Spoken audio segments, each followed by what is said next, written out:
I was gonna sing, didn't you? I ain't singing. Y'all know better than that.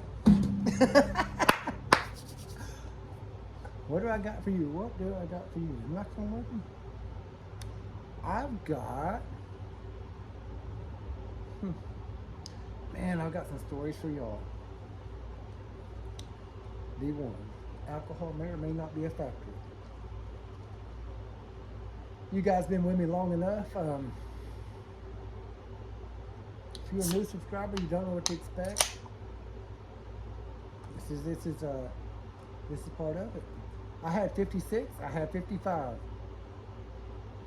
56 is such a weird number. Even Sammy Hagar said I can't drive 55.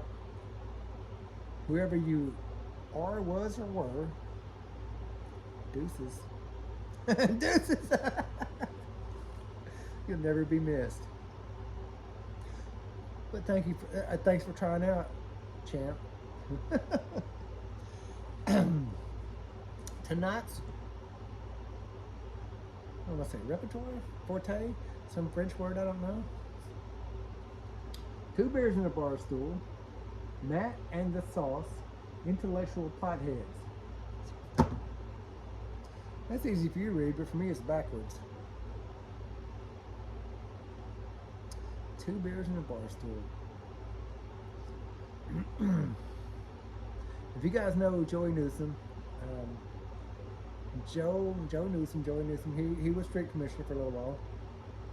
That being what it was. He before he became street commissioner, he worked with me in at the water department in a flatbed 1-ton that was named Unit 2. You got double lot and a half, Unit 1, Unit 2, 12, 14, 3, all the different units. We was Unit 2. We was the sewer division. And I was a superintendent in the sewer division. And I told you guys about working on a sewer pump and busting my knuckle. I told you about that. And I may or may not have told you what happens in Unit 2 stays in Unit 2. That is a saying that lives to this very second, to this very day. What happens in Unit 2 stays in Unit 2. My straight flush plumbing truck is Unit 2. It's Unit 2. What happens in Unit 2 stays in Unit 2. Unless I make a YouTube video about it. So, Joe, I'm not gonna say worked under me. He worked with me. And I'll give you a quick little rundown. There's 18 lifts, or at the time there's 18 different lift stations, which sewer runs downhill, and a lift station is a pump that lifts it over the hill and gravity feeds to another one. So all the sewer leaves Idleville because of 2 men, Joe Newsom and I. And somebody's got to be the boss, and that was me. And Joe got put in the truck with me. And I didn't know Joe before then. We became immediate best friends. Immediate best friends. So, immediate, like I told you guys about red light and Smurf looking out for me. That's just kind of how, that's how everything went. Just click. So, Joe had to go to the bathroom. And we were, there's a lift station behind Pizza Hut, Oak Brook, and then there's a lift station at the old Warrior Park, number 10, number 7. I can't make the numbers up, that's how it worked. So Joe lived behind the Ford place at the time, between number 10 and number 7. And we'd always check him in the morning. Well, Joe said, hey, I need to go to the bathroom. I said, I got you. You want to stop? He said, no, I need to go like to the bathroom. I said, okay, I got you. So I took him to his house, which is between 10 and 7. And he said, I'll be right back. I'll be right back. Okay, cool. I'm just monitoring the truck, radio, nobody's calling, whatever. He comes back out. He says, hey. I said, hey. He gets back in, Pastor. He says, I want you to write a song. Now, mind you, I've never written a song in my entire life. I don't know nothing about writing songs. I don't really play guitar. I just have a guitar and I hold it. Because it's, oh, the chicks love a firefighter. The chicks love a guitarist. I'm both. It ain't true. Don't do it. If you're trying to follow the chicks love it, don't do it. Chicks don't love guitar players. Chicks don't love firefighters. They don't. That's a lie. But anyway, can't say I digress. I'm going to leave that alone. Don't do it. Don't waste your life doing that. Because they don't love it. Apparently. Anyway. Joe comes out, he says, I want you to write a song. I said, okay, I'll write a song. What's it going to be about? He said, I don't know. Okay. I'm going to write a song that's called I Don't Know. He said, no. He said, I was in the bathroom and I was thinking. He didn't say thinking. I said, yeah. He said, I was in the bathroom and I was thinking. And I said, okay. It's going to be a great song. He said, it hit me. 2 beers and a bar stool.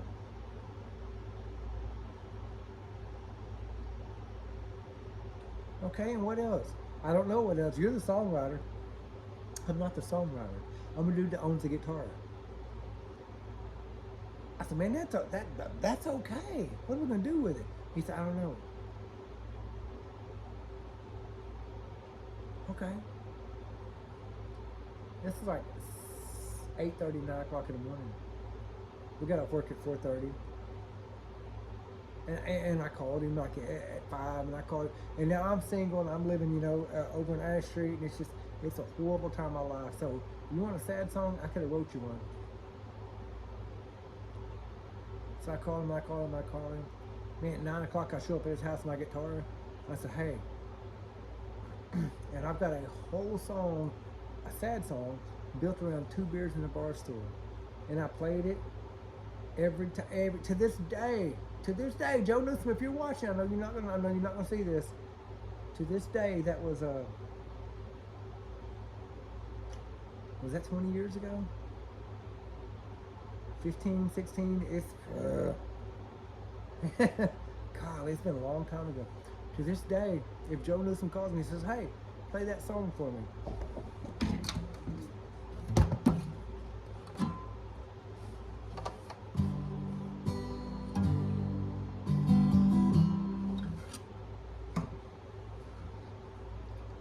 That's the power of me calling you my brother. Joe Newsom, and I'm getting a bit off track here, I still call my brother this day. He called me right now and says, hey, I need something. And I know you guys are like, oh, you sure say that. Like, no, I don't. I can count on one hand who I call my brother. On one hand, who I call my brother, and who I would fight, die, and go to hell for. And that's a fact. And it's not because of the song. I wrote the song because he's my brother. And I know the song to this day because he's my brother. And I play it for him to this day because he's my brother. I'm just letting you guys know. So, 2 beers in a bar stool, a song you've never heard. I say written by Joey Newsom. Written by Joey Newsom and performed by me is how I put it. Yeah. Written by Joey Newsom. Performed by this goofy looking sucker. So 2 beers in a bar stool was a song that was written by Joey Newsom.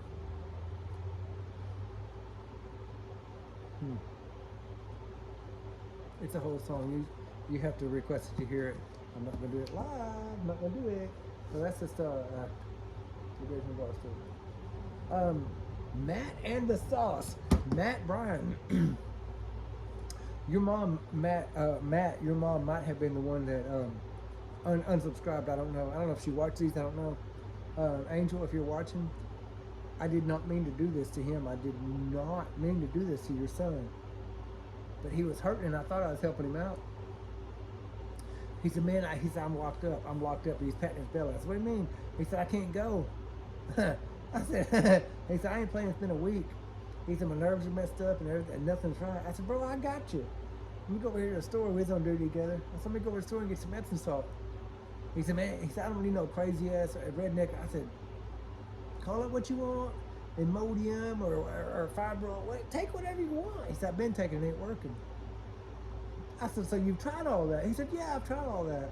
I said, you ain't losing nothing because I'm buying it, right? He said, yeah. I said, put you a tablespoon of Epsom salt in a glass of a coffee cup and stir it up and get you a chaser, because you ain't gonna be able to stand the the taste. He said, a tablespoon? I said, yeah, don't do more than a tablespoon. This dude puts 2.5 tablespoons. Like, he did it again. I said, hell, it's your funeral, I don't care. He put a little bit more. He said, just to be sure. I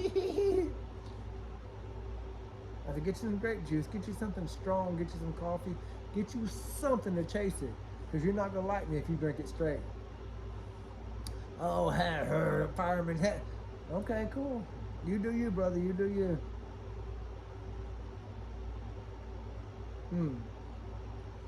Look, look, look, look, look, look. And he made a face and he chased it. That wasn't bad, that wasn't bad. I was supposed to see how bad it is about an hour. Again, we was on duty. Hour goes by, he's cussing me. Man, why my stomach hurts? Okay. Man, it didn't work.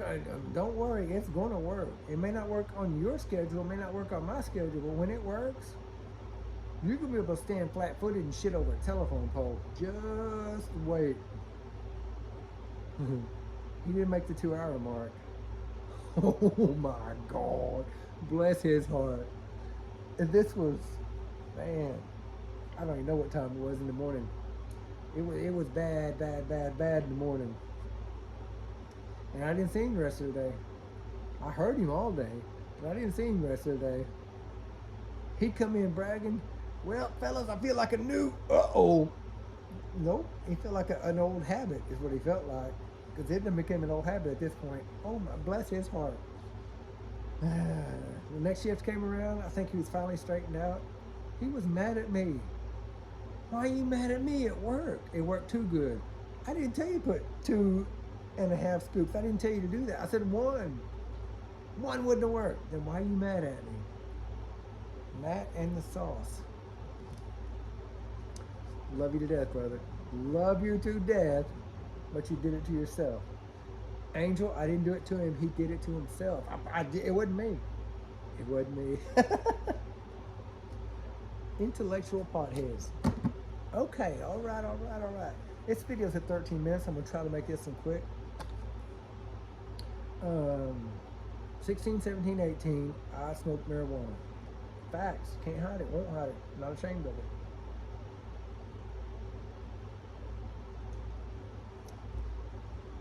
I've not been 18 in 32 years. August 23rd, 1992 was the last time I smoked weed. I was 18. August 23rd, 2024. If I lived that long, I had 32 years clean. Because that's important to me. Sometime before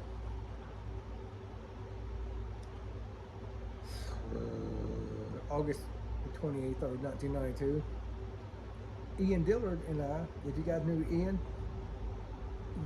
if you guys knew Ian when I knew him, you knew a different Ian. I knew a different Ian. If you know him now, I don't know the Ian that he became. I don't know him at all. I've not known him probably since 1992. So whatever he became or whatever he has become, I don't know him. I don't have any memory of that person. The only memories I have was, and his dad and his sisters and his mom for that matter, was pre-1992. It's probably 1991. And Ian lived about 2 blocks from me if you cut through the woods. He didn't live in the ghetto by any means. He was just a...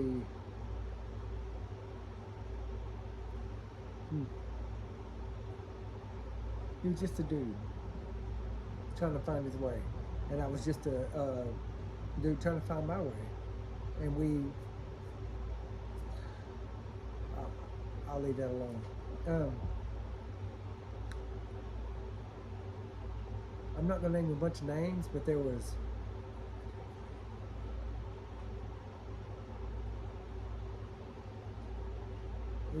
okay, there's 4 or 5 of us teenagers, all under 18. I think he was 16. I might have been 18. The other guys was, no, I was 17. He might have been 15. And I was 17. Yeah, everybody else was like 15, 16. I wasn't the oldest, but anyway. I knew where to get the good weed in 1990 or 91, depending on which time of year it was. And so my uncle, I don't mind telling you, I think he's dead now. I don't know. He may or may not be dead. But he would sell us the good weed. And there was some, Ian's dad, JC, if you knew him, he was eccentric. He was intelligent outside of his area, if that makes sense. He was too smart to be here. It was a different time. Yeah. But anyway, super intelligent. I'm not sure how to describe that. But at some point in our conversation, because he would just ramble, I'm pretty sure he would, and he would just ramble, which I didn't understand then. That's exactly what happens. I didn't understand it. So I would listen to him and I would take in what he told me. Yeah. So I picked up a lot. I would glean from what he would tell me. Super intelligent man.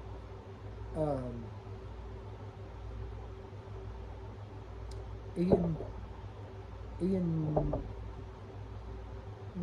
he fell far from the tree. I'll leave it at that. But anyway, we were smoking. If you guys remember the cassette tapes, and you would pack them with paper, we would smoke often. The group that I was in, and we would talk about,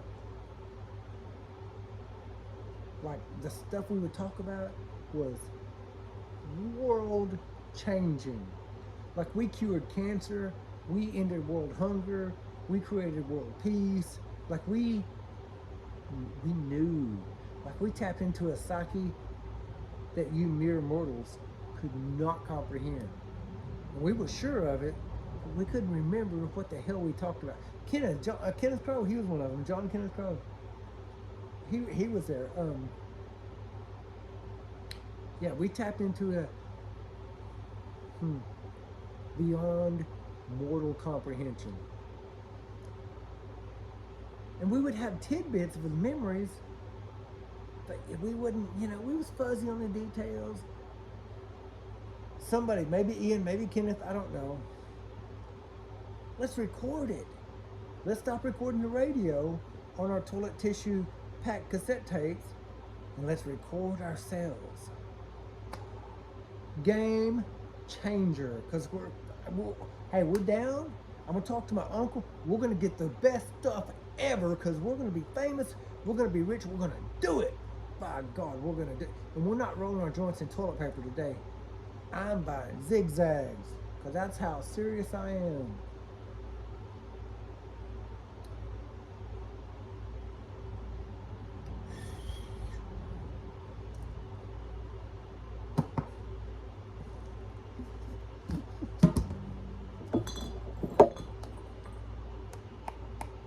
Is it recording? I don't know. I'm pushing the button. Make sure it's recording. I don't know, man. I'm pushing the button. Push it again. Did you push it? I think so. Fuck it, man. It works or it don't. Man, I push record. All right. Man, bro, dude, guy, something smells weird. No, I'm kicking in. Something smells strange. No, something smells bizarre. Oh, bro, bizarre. Wow. We took turns talking about the smell. Strange, weird, bizarre, different, bad, good, indifferent.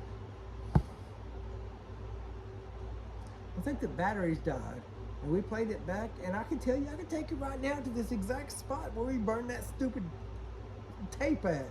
We burned it. Because that was the one time out of probably 30 that we didn't cure anything, we didn't solve anything, and we didn't fix some disease or rename some problem after that. One time we decided to to tap into our psyche and record it that we went off the rails one time. One time. Every other time, oh yeah, we had it all figured out. I'm more than sure. But that one time we recorded it, we missed the boat. Because we were intellectual potheads.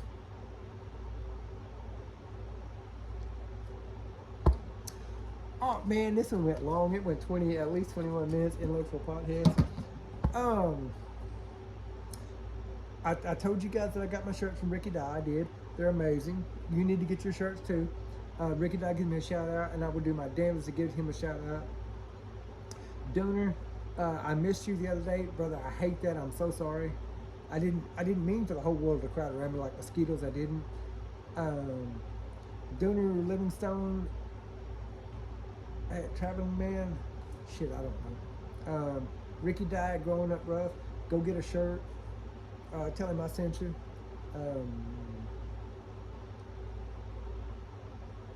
Dwayne Kelly, Michael Dwayne Kelly. Hey brother, if you can't subscribe, shit, call me. I'll make sure you can subscribe. Ricky Dye said he appreciates it, anyway. Ricky Dye, Michael Dwayne Kelly wants to subscribe. Michael Dwayne Kelly, Ricky Dye knows you're Anyway, I'm gonna work it out. I promise, brother, I promise I'm gonna work it out. Ricky Dye is my brother on this hand. Michael Dwayne Kelly is my brother because we've been through some different shit together. Doesn't matter. Yeah, man. Give Dooner Livingstone a like and a follow. I don't know what his channel is. I haven't seen it. Ricky Dye, give him a like and a follow, buy a t-shirt, and find out who unfollowed me and who unsubscribed, and tell him that I said, thank you for trying out. So long, champ. Don't be mean to him. I'm not that guy. They tried, they can't handle it.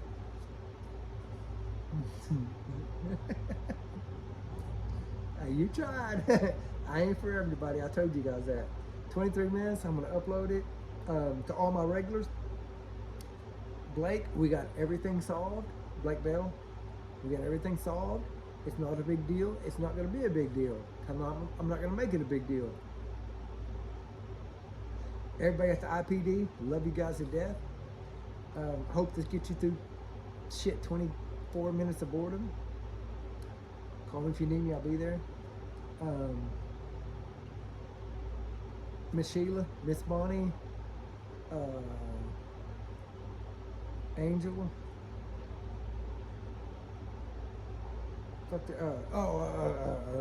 Bill. Yep. Call me if you need me. Bye, you guys. Love you guys to death. Bye.